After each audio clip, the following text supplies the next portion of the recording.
Hello everyone, this evening I'm at Jarrow Cemetery. It looks a lovely cemetery. I've never visited this place ever before, but look at that lodge when you come in. It looks immaculate from the outside, completely like fenced in, gets shut on a night as well. So let's go and have a look around.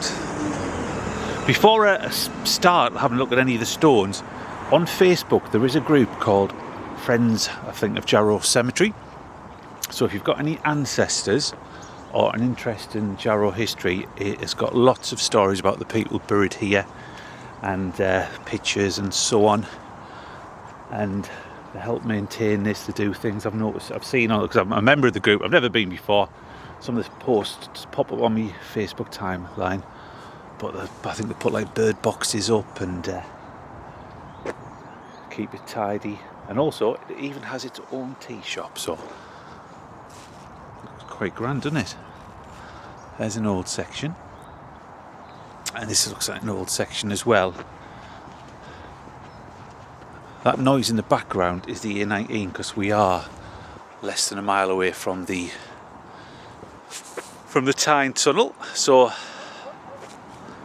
couple of ones here. It's a great surname.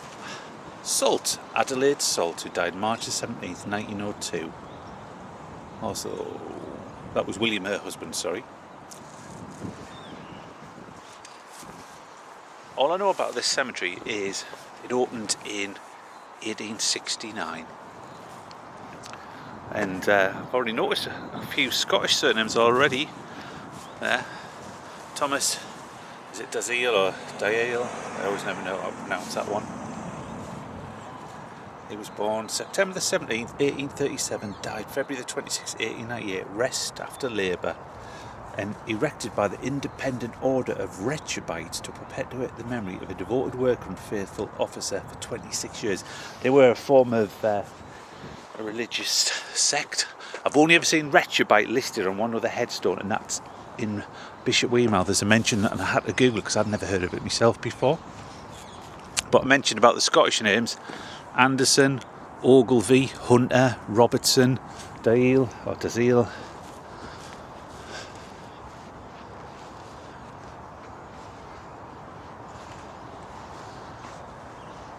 In loving memory of Elizabeth Patience, beloved wife of Thomas Burt.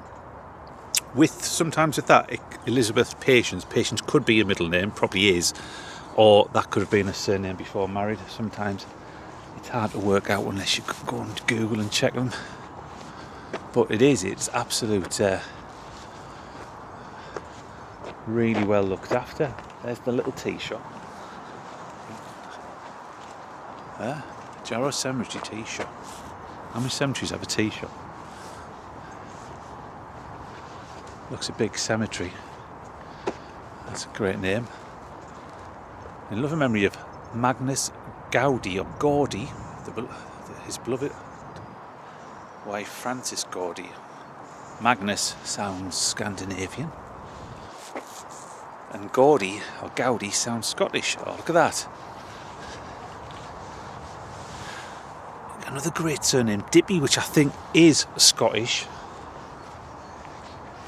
So I don't know if this was like a Methodist or Presbyterian section of the cemetery. Stuart will know if he's watching, because I've never met Stuart, but he's involved with Friends of Jarrow Cemetery, but he's helped me with a few historical posts in the past before. And then again, another Scottish surname, Rioch. The Rioch I remember is Bruce Rioch, the football manager.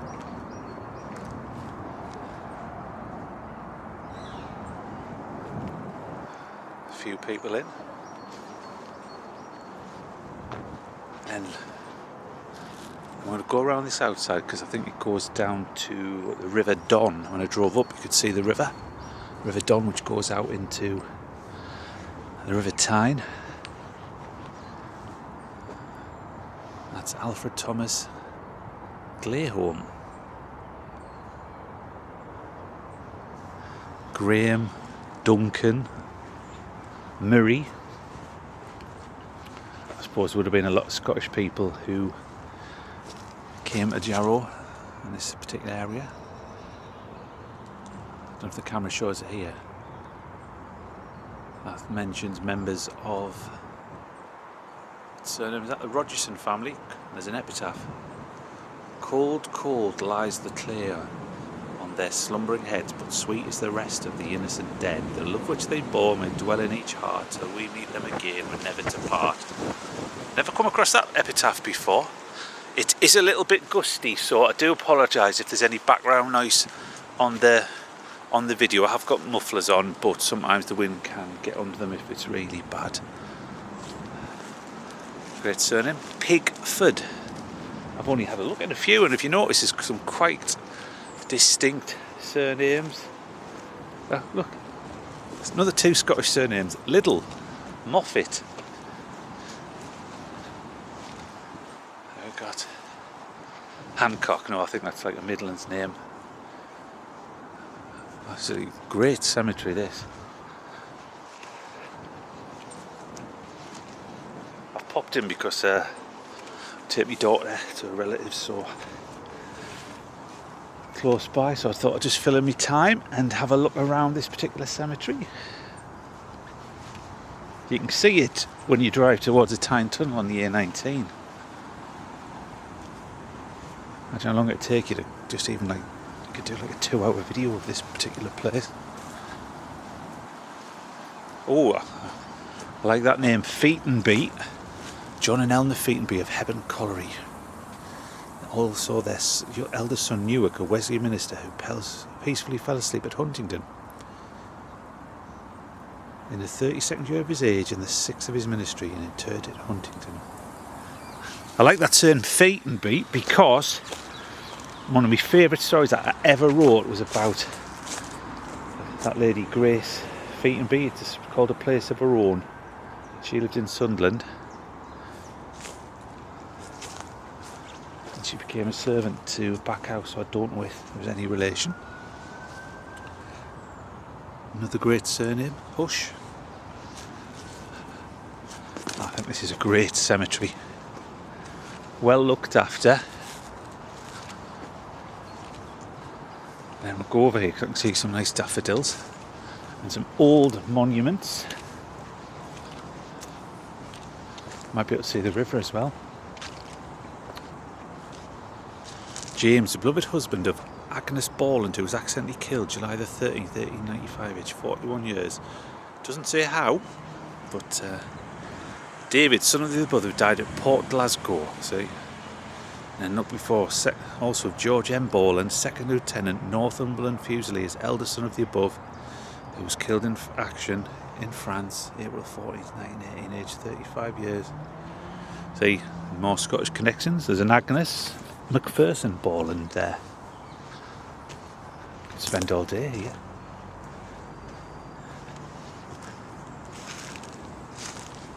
Madison. Benjamin Backley. I suppose there's lots of distinct surnames because people would have come here from all over the UK and Europe.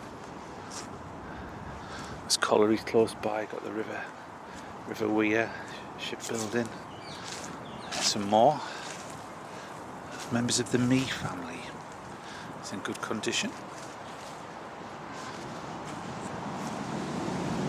See the daffodils. Another great surname, Spears, Macaulay, Wilson.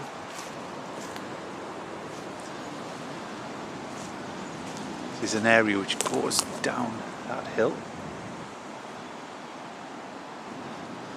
Now, I wonder if we see any Edwin Smythe headstones. I've seen him in most cemeteries around Sunderland.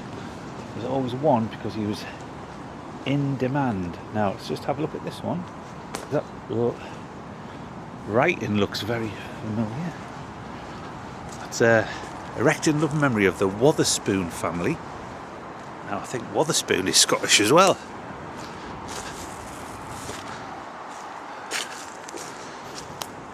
Smythe normally has his name inscribed along the back somewhere. And oh my God, look at that. In loving memory of John, beloved husband of Hannah Maria Badger. These surnames just get better. I do have a thing for nice, great surnames. Manson.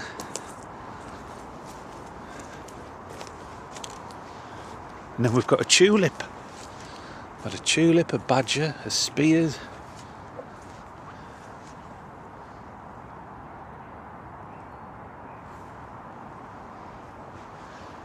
A Mary Buchanan Peyton, again Scottish. Obviously doesn't mean it directly came from Scotland, you know. Could have had ancestors who came down here over the years. It's got to be though. I'll just have a see if I come across here. James McGregor, born at I think that's Morven. I've got my torch, I think, yeah. Argyllshire, who for 53 years served with Palmer's Shipbuilding Company at Jarrow, died April 5th, 1912, aged 82 years. He that believeth of the Son hath everlasting life. Also James, seventh son of the above, who drowned whilst bathing at Port Said, June 7th, 1994, aged 26 years. That's in Egypt. I wouldn't be swimming in any. I wouldn't have been swimming in sharks. We've got Alexander. Haven't got very far. You can just outside there's a footpath, but there's a little valley where the River Don goes through. Do you know what? I might actually do a two-part video for this. One because it is so fascinating. We'll just see how it goes. This area looks really picturesque down here. I can see some Commonwealth grave headstones down here. Let's have a little look. So if anybody who does know about this cemetery, like as I said, Stuart, if you're watching, is there any reason why there's lots of Scottish people in that section? I don't know if this cemetery was laid out like a lot of municipal cemeteries where there was different denominations had their own bit, like Catholics, non-conformists, you know, like Presbyterians and so on.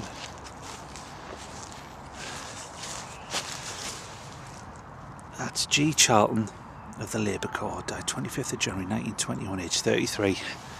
I've got two more heroes over here.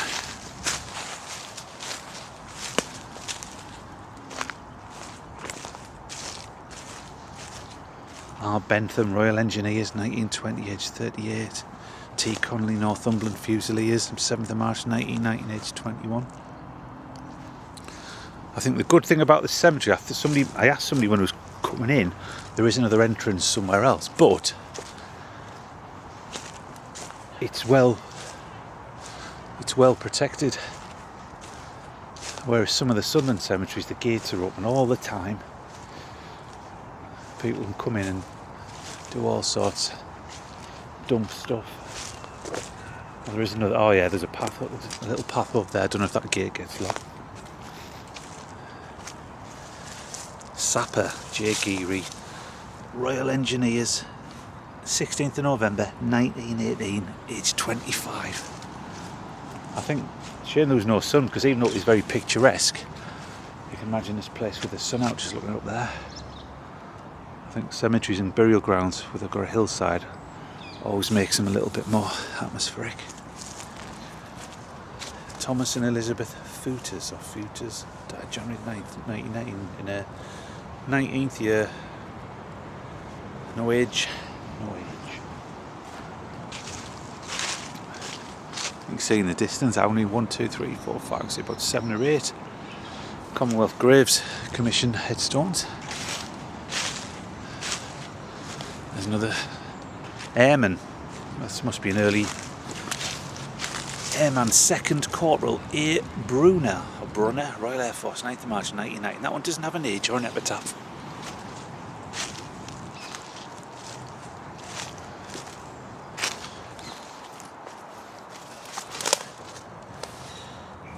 Corporal James Ward, DLI, beloved son of Bernard and Elizabeth Ward, who died July the 7th, 1918, aged 27 years. He was wounded at the Battle of Irons, September the 1940, at the Battle of the Somme, July the 16th. I bet Stuart's done a story about this one. Battle of the... So he was wounded in 2 battles. the Somme and Isneo. Brave man. Must have died the year after the last injury. And probably at home, either in a hospital or back at recovering at home.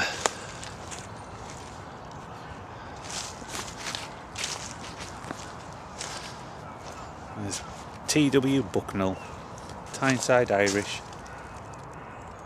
19th of April 1970, age 42. There's a few more down here. A Bushel.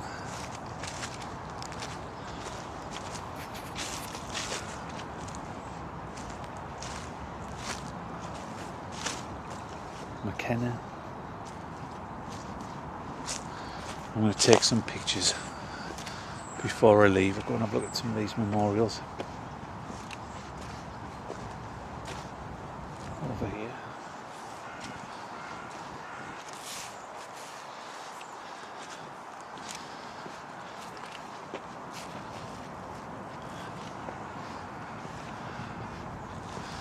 It's definitely well looked after.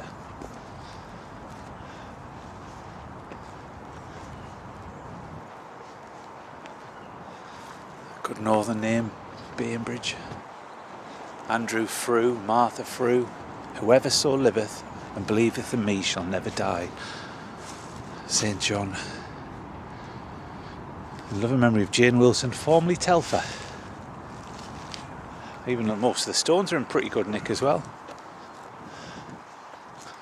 Apart from that one, which is weathered quite a bit. Hugh Robertson, Mary Jenkins. I've only really done this, a tiny fraction of this cemetery. I think the next time I'm over this area I might have to do come back and do another area. I've just seen a fine memorial.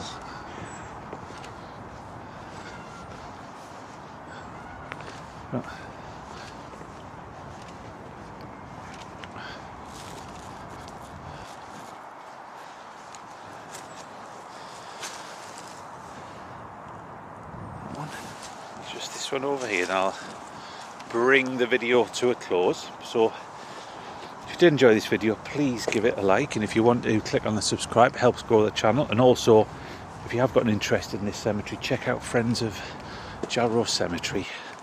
And I bet there'll be, I do know there's lots of stories always pop on my Facebook about this. And that's Catherine Munro for a fine memorial. So thank you very much for watching, and I will see you next time.